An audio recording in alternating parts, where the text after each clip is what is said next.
Pinaigting ng Virac Municipal Police Station ang kanilang 5-minute response time sa pamamagitan ng isang simulation exercise bilang paghahanda sa mabilis na pagtugon sa anumang insidente sa komunidad. Patrolwoman Carmela Panganiban, ibalita mo.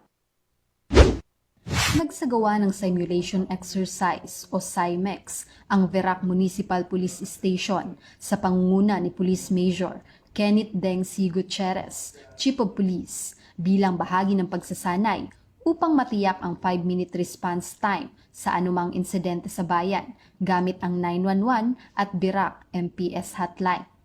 Dinaluhan ng nasabing aktibidad ng iba't ibang ahensya ng pamahalaan. Layunin ng SIMEX na mapalakas ang koordinasyon at pagtutulungan sa pagitan ng PNP at mga katuwang na ahensya upang masiguro ang mabilis, sistematiko at epektibong pagtugon sa oras ng emergency o sakuna.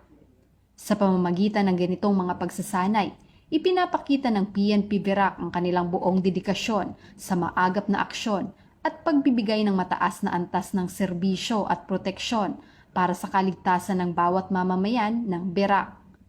Ang kaligtasan ng mamamayan ay aming pangunahing misyon. Sa tulong ng ating mga katuwang ng ahensya at komunidad, sisiguraduhin naming walang maiiwang hindi na proprotektahan. Yan ang pahayag ni Police Major Gutierrez. Mula dito sa Legazpi City, Albay, ako ang inyong PNN correspondent, Patrolwoman Carmela Panganiban, alagad ng batas, tagataguyod ng Balitang Pulis.